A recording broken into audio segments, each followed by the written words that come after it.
नमस्कार, हमारा उत्तराखंड में आपका स्वागत है। मैं हूं आरिश अजहर। करते हैं इस वक्त की सुर्खियों पर। सीएम त्रिवेंद्र सिंह रावत का बयान, आत्मनिर्भर उत्तराखंड के लिए ग्रोथ सेंटर बहुत जरूरी, सभी पंचायतों में ग्रोथ सेंटर बनाए जा रहे हैं। विधानसभा सत्र को लेकर तैयारियां, 23 सितंबर से शुरू होगा मानसून सत्र, सोशल डिस्टेंसिंग की दूरी में बैठे सदस्य। रुद्रपुर पहुंचे उच्च शिक्षा मंत्री धन सिंह रावत, डिग्री कॉलेज का किया निरीक्षण, टीचर और कार्यकर्ताओं से की मुलाकात।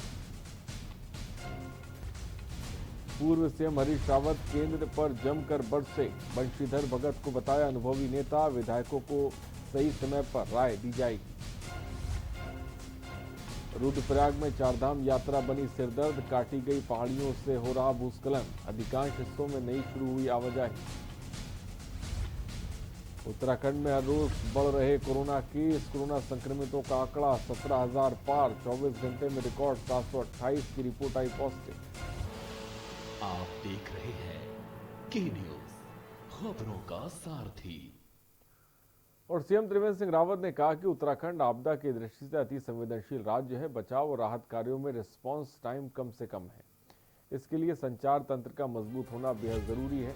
राज्य के संचार विहीन, दूरस्थ, दुर्गम और आपदा संभाव्य लगभग 200 गांव में जहां किसी भी प्रकार की लैंडलाइन अथवा मोबाइल कनेक्टिविटी नहीं थी, प्रथम चरण में एसडीआरएफ द्वारा 250 जीएसपीएस सैटेलाइट फोन क्रैकर वितरण किए जा रहे हैं। आपको बता दें कि हमारा राज्य देश का पहला ऐसा राज्य है जिसके दूरस्थ ग्रामीण क्षेत्रों में सैटेलाइट फोन वितरण किए गए हैं। और सैटेलाइट फोन वितरण के पश्चात अब इन गांवों से शासन प्रशासन का संपर्क हो पाएगा और संबंधित ग्रामीण किसी भी आपातकालीन स्थिति में ये नंबर डायल कर सकते हैं।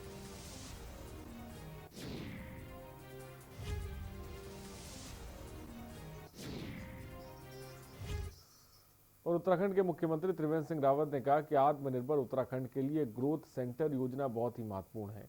प्रदेश की सभी न्याय पंचायतों में ग्रोथ सेंटर बनाए जा रहे हैं। इससे नए आर्थिक केंद्र विकसित हो रहे हैं और स्थानीय अर्थव्यवस्था मजबूत हो रही है। ऐसा ही एक ग्रोथ सेंटर एनआरएलएम के तहत चंपावत जनपद के लोहाघाट में स्थापित किया गया। लौह उत्पादों पर आधारित यह ग्रोथ सेंटर स्थानीय लोगों के जीवन में सकारात्मक परिवर्तन ला रहा है।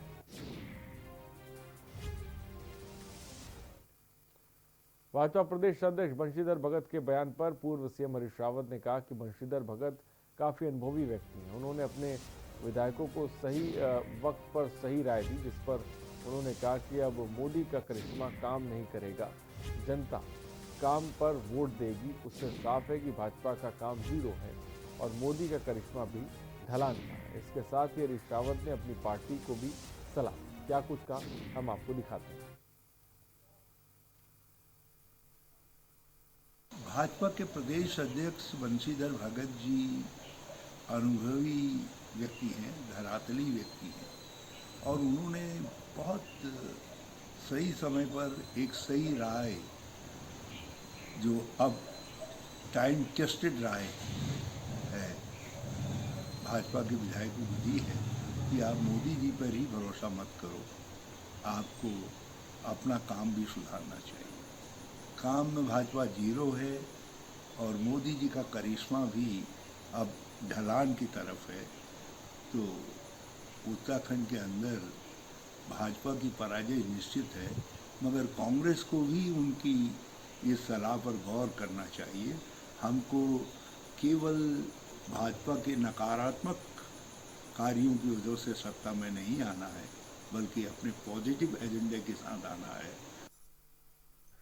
और जेईई मेंस और नीट की परीक्षाओं को लेकर एक तरफ जहां राजनीति गर्म है, वहीं सरकार भी इसे लेकर अब सख्त हो गई है। केंद्रीय शिक्षा मंत्री रमेश पोखरियाल निशंक ने क्या कुछ कहा, हम आपको दिखाते हैं।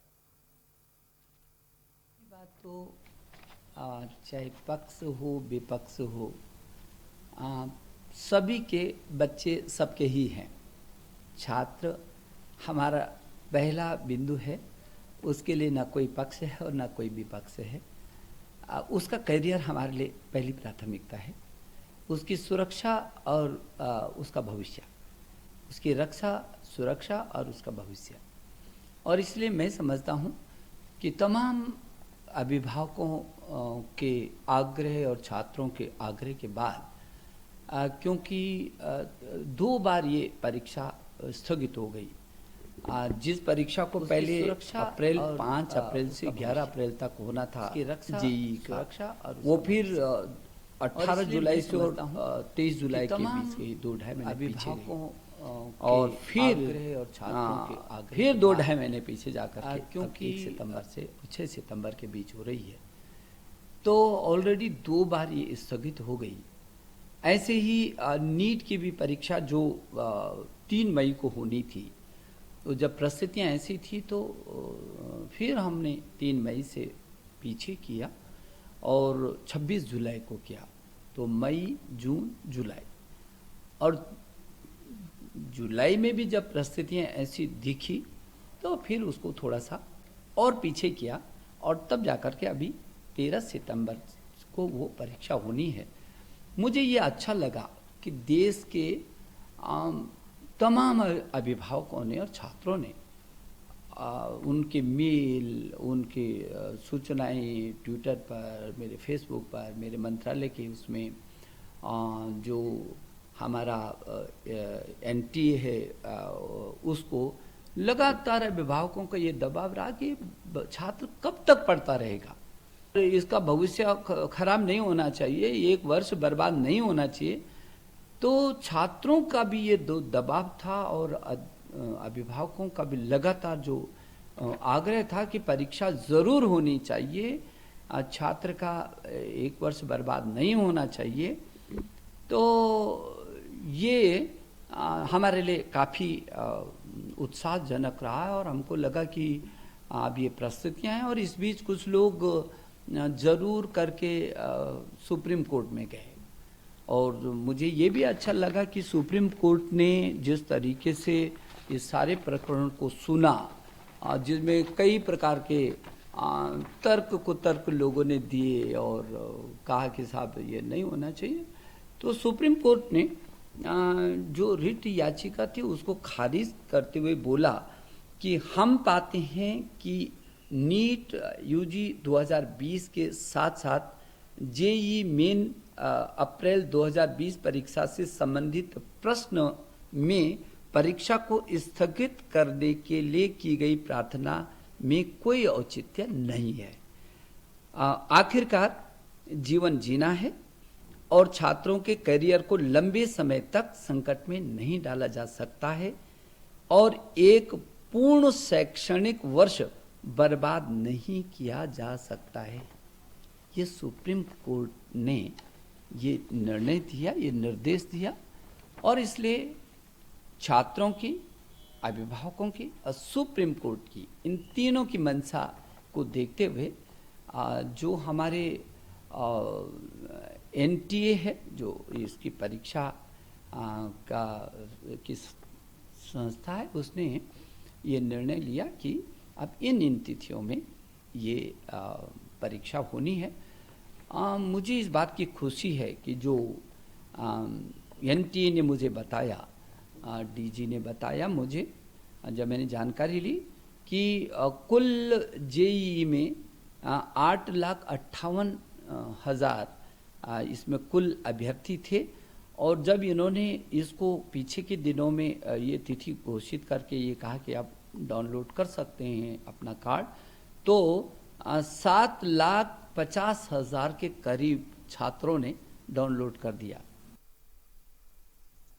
उत्तराखंड में 57 विधायकों की टीम के साथ बीजेपी शासित राज्य बना है। अब तक प्रधानमंत्री मोदी के नाम पर भाजपा को चुनाव में काफी फायदा मिला है, लेकिन इस बार आगामी चुनाव से पहले भाजपा के द्वारा एक टीम गठित की जाएगी जो हर जिले में मौजूद विधायक को परफॉर्मेंस के आधार पर निर्णय लेगी और उन्होंने उस क्षेत्र में काम किया है या नहीं। भाजपा प्रदेश अध्यक्ष बंशीधर भगत का मानना है कि इस बार चुनाव आने वाले समय में जनता के सामने परफॉर्मेंस के आधार पर ही उसी के आधार पर ही टिकटों की दावेदारी पेश की जाएगी।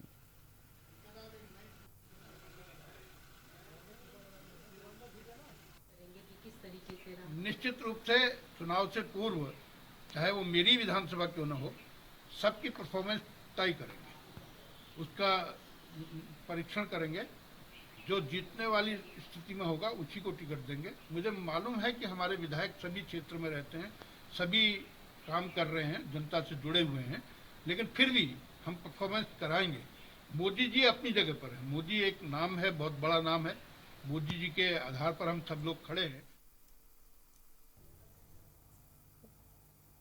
और उत्तराखंड सचिवालय में एक बार फिर से अधिकारी कर्मचारी आमने सामने हैं। उत्तराखंड सचिवालय संघ ने सचिवालय कर्मचारियों के शोषण को लेकर आंदोलन की चेतावनी तक दे डाली है। दरअसल मामला सचिवालय कर्मचारियों के ट्रांसफर का और सचिवालय संघ के अध्यक्ष दीपक जोशी का कहना है कि सचिवालय में कुछ अधिकारी तानाशाही रवैया अपना रहे हैं और बेवजह कर्मचारियों के ट्रांसफर किए जा रहे हैं, जिसको लेकर सचिवालय संघ ने इसकी शिकायत पहले भी अपर मुख्य सचिव राधा रतूड़ी से की थी, लेकिन उसके बावजूद भी सचिवालय संघ के कर्मचारियों के बेवजह स्थानांतरण किए गए हैं। लेकिन अब सचिवालय संघ ने साफ तौर पर ऐलान कर दिया है कि अगर अधिकारियों का यही रवैया रहा तो एक बार फिर आंदोलन के लिए मजबूर होंगे। तो सचिवालय में कर्मचारियों के शोषण, अधिकारियों और कर्मचारी आमने सामने नजर आ रहे हैं।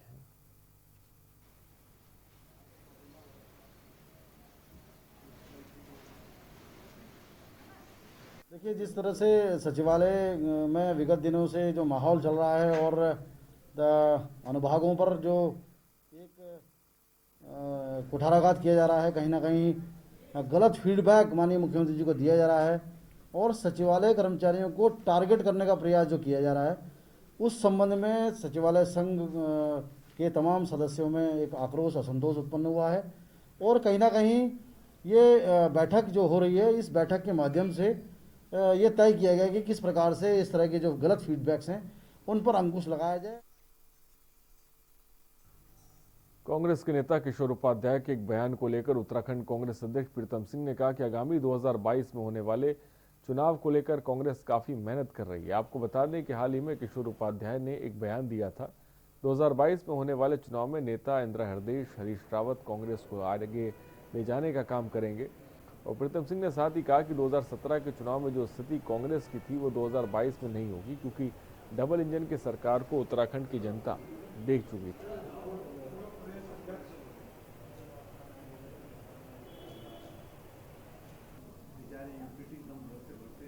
निश्चित रूप से कांग्रेस का एक एक साथी 2022 में कांग्रेस की वापसी के लिए कार्य कर रहा है और मैं कहना चाहता हूं कि 2017 में जो वैक्यूम हुआ था उस वैक्यूम को भरने का काम हमने किया है और मुझे पूरा यकीन है, पूरा भरोसा है कि उत्तराखंड के लोग सरकार के चाल, चरित्र और चेहरे को पहचान चुके हैं। सरकार हर मोर्चे पर विफल है और निश्चित रूप से कांग्रेस की वापसी होगी।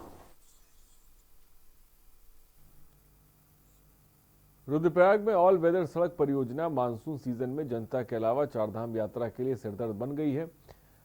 बेतरतीब तरीके से काटी गई पहाड़ियों में लगातार भूस्खलन हो रहे हैं। बिना बारिश के ही पहाड़ियां दरक रही हैं और पुश्ते सिकक रहे हैं।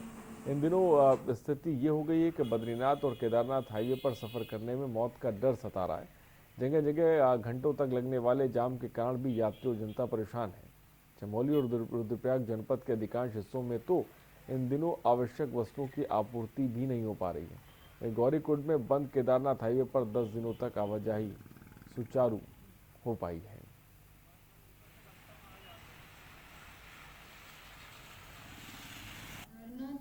जो चारधाम यात्रा रूट है उसमें NH का जहाँ पर वर्क चल रहा है, मुख्य रूप से जो बाधित होता है वो 2 स्थानों पर रहता है।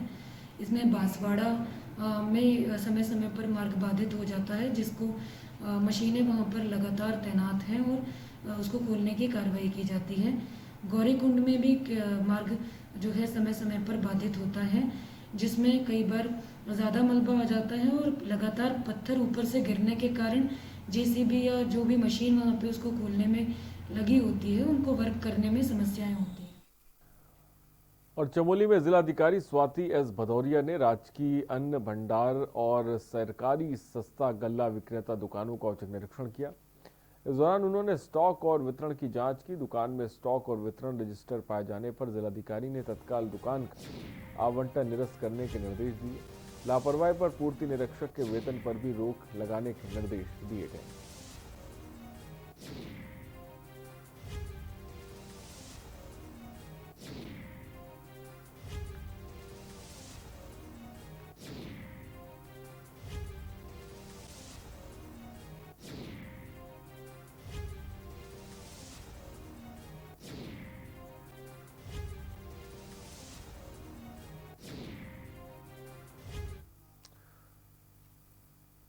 और प्रदेश के उच्च शिक्षा मंत्री धन सिंह रावत ने कहा कि शिक्षित युवाओं को रोजगार से जोड़ने के लिए प्रदेश सरकार ने प्रत्येक कॉलेजों में रोजगार परक विषय देने की योजना बनाई है, जिसके माध्यम से होटल मैनेजमेंट, कृषि सहित कई रोजगार पर फोकस किया जाएगा, ताकि कॉलेज से पढ़ाई पूरी करने के बाद युवा वर्ग तत्काल रोजगार की ओर अग्रसर हो। आर्थिक स्थिति मजबूत होने के बाद शिक्षित युवा बेहतर भविष्य का निर्धारण कर सकते हैं।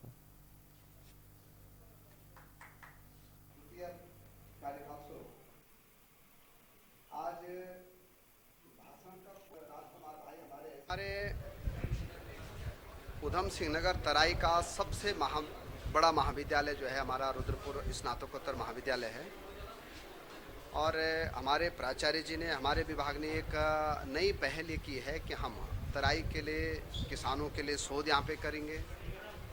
यहाँ जो हमारी थारू जनजाति है उसके लिए भी शोध किया जाएगा और हम यहाँ पे 8 नए सब्जेक्ट चलाएंगे जिसमें कि रोजगार परक पाठ्यक्रम पढ़ाए जाएंगे। हमारे मुख्यमंत्री जी की इच्छा ये है कि हर कॉलेज एक गांव को गोद लेगा और हर कॉलेज मिनिमम जो है 3 से 5 जो है रोजगार परक पाठ्यक्रम चलाएगा, जिससे बच्चों को स्वरोजगार मिल सके।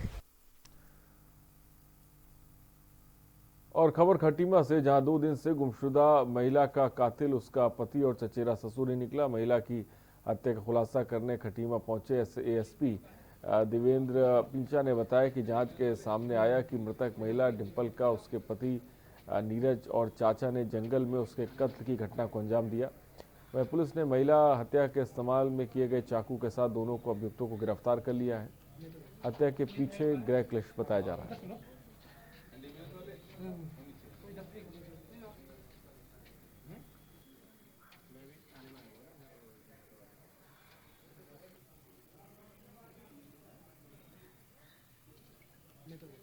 पुलिस ने इसमें पूरा जांच किया तथा घर वालों से जब बातचीत की तो ये बात सामने आया, तथ्य सामने आया कि दहेज व अन्य कारणों से जो कि घर में जो क्लेश चल रहा था उसके कारण से उसके पति के द्वारा ही उसकी हत्या कर दी गई थी। तो पति की निशानदेही पे जो बॉडी उन्होंने जंगल में जहाँ पर उन्होंने घटना की थी वो आज बरामद कर ली गई है। साथ साथ में जो आला कत्ल था वो भी बरामद कर लिया, तो जब मृतका का जो मोबाइल था वो भी बरामद कर लिया है।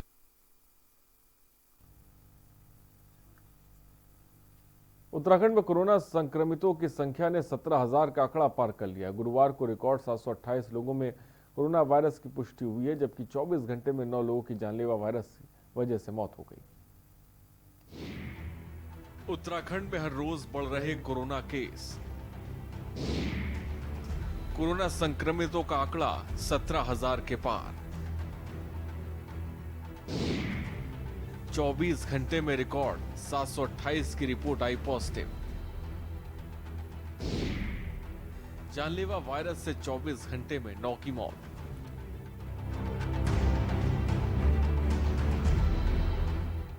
उत्तराखंड में कोरोना संक्रमितों की संख्या ने 17,000 का आंकड़ा पार कर दिया है। गुरुवार को रिकॉर्ड 728 लोगों में कोरोना वायरस की पुष्टि हुई है, जबकि 24 घंटे में 9 लोगों की जानलेवा वायरस की वजह से मौत हुई है।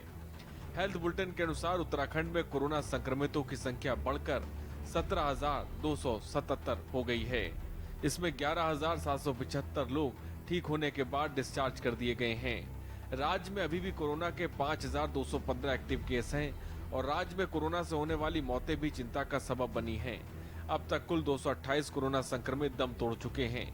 बता दें कि प्रदेश में कोरोना के मरीज 23.52 दिन में दोगुने हो रहे हैं, जबकि रिकवरी रेट 68.15% चल रही है। सरकारी आंकड़ों के अनुसार आज 7,812 सैंपल्स की रिपोर्ट नेगेटिव आई है, जबकि 9,530 सैंपल जांच के लिए भेजे गए हैं। उत्तराखंड में अभी भी 15,975 सैंपल्स की रिपोर्ट आना बाकी है। 3 जिलों से मिले 100 से ज्यादा कोरोना मरीज। सबसे अधिक 175 मामले हरिद्वार में। देहरादून में 150 लोगों में कोरोना की पुष्टि। नैनीताल में भी 122 लोग कोरोना पॉजिटिव। उधम सिंह नगर में 77, टिहरी में 49, उत्तरकाशी में 45, अल्मोड़ा में 44, पिथौरागढ़ में 38 लोग कोरोना पॉजिटिव।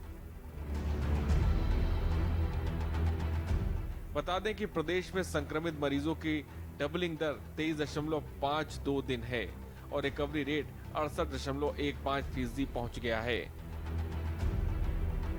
स्पेशल डेस्क के न्यूज। और खबर डोईवाला से, जहां सिला चौकी में सूर्यधार झील का निरीक्षण करने पहुंचे सूबे के पर्यटन और सिंचाई मंत्री सतपाल महाराज ने क्षेत्र को लोगों की जन समस्याएं सुनी और तत्काल सभी समस्याओं के निराकरण के लिए संबंधित अधिकारियों को कार्रवाई के निर्देश दिए। भोगपुर में सिंचाई विभाग के गेस्ट हाउस में क्षेत्र के ग्राम प्रधानों और जनप्रतिनिधियों के साथ भोगपुर में महादेव खाले के प्रभावित लोगों ने इससे मुलाकात की और सिंचाई विभाग के अधिकारियों को निर्देशित किया।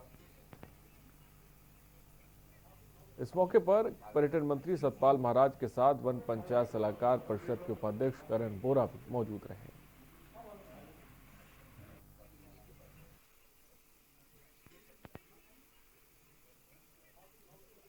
यहाँ पर सबसे पहले तो रोड नहीं है, जैसे गांव के लोगों के लिए कोई भी व्यवस्था नहीं है।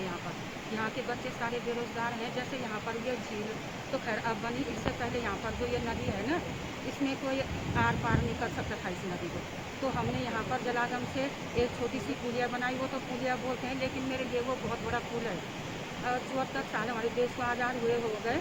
मुख्यमंत्री खंडूरी जी के टाइम पे हमने यहाँ पर पुल की घोषणा हुई थी, खाली वो कागजों में ही, वैसे वहाँ पर कोई भी काम नहीं हुआ। तरीका से तो बोलती है कि पलायन मत करो। अगर हमें यहाँ पलायन नहीं करना तो हमारे लिए मेन पहले रोड बनाए। नैनीताल के मल्लीताल चार्ट पार्क क्षेत्र में बिजली के खंभे में काम करने के दौरान करंट लगने से विद्युत कर्मी पोल से गिर गया। स्थानीय लोगों की मदद से घायल कर्मी को आनंद फानन में बीडी पांडे अस्पताल पहुंचाया गया। चिकित्सकों ने उसे मृत घोषित कर दिया। युवक की मौत के बाद उसके परिवार में कोहराम मच गया है।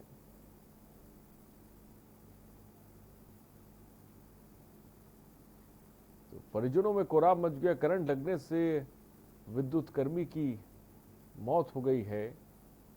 खुली लाइन में काम करने के दौरान आपको बता दें यह हादसा पेश आया, जहां पर विद्युत कर्मी जिसका नाम चंदन जोशी है, उसको करंट लग गया और मौके पर ही उसकी मौत हो गई।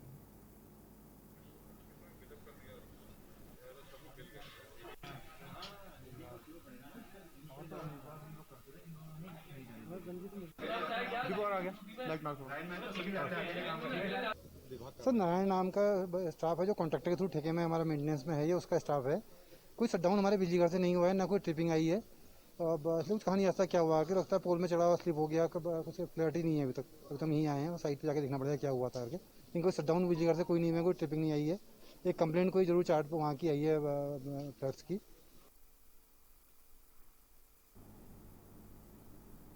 लगातार हो रही मूसलाधार बारिश के कारण नगर क्षेत्र रुद्रप्रयाग में पुनाड़ गदेरा उफान पर आ गया है। गदेरे के उफान पर आने के से आवासीय भवनों को भी खतरा पैदा हो गया। रात के समय लोग अपने घरों से निकलकर सुरक्षित स्थानों पर जा रहे हैं और सुबह के समय बारिश बंद होने पर वो आ रहे हैं। बता दें कि पुनाड़ गदेरे के उफान पर आने के कारण बस अड्डे पर पूर्व पालिका अध्यक्ष देवेंद्र जिंगवाड़ के आवासीय भवन सहित अन्य भवनों में खतरा बन गया है।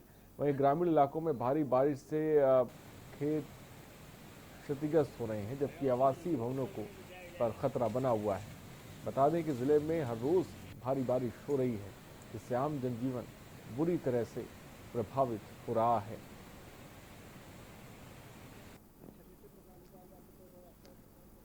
तो गदेरे के उफान पर आने से आवासीय भवन पानी में डूबा है।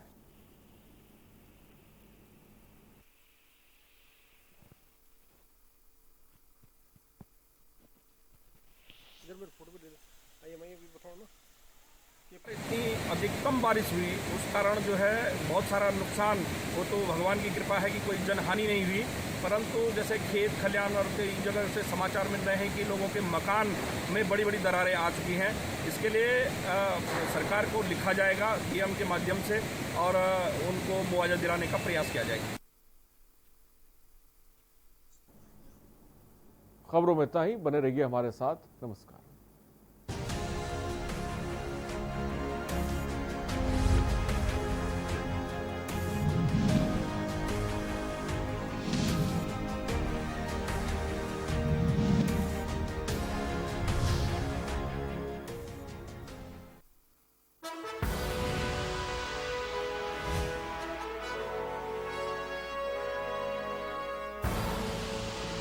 देख रहे हैं के न्यूज, खबरों का सारथी। GGS Education Group launches 20% discount on academic fee of courses MBA, BBA, BCA, BFSI and GM, D Pharma, B Pharma. Offers best infrastructure, best transport facility, best academic service and best placement service. Register today to avail 20% discount. Call 9971 496 497 or visit the campus Kanpur Lucknow Highway near Unnao. GGS Education Group. Cable operators जो पहुंचाते हैं आप तक हमारी हर बात, सजगता और समझदारी जिनकी है पहचान, जो है कोरोना योद्धा, जो है जिम्मेदार। इन कोरोना योद्धाओं को के न्यूज का सलाम। आप हैं तो हम हैं, आपके बिना हम कुछ नहीं। देश भर के केबल ऑपरेटर्स कोरोना योद्धाओं का के न्यूज की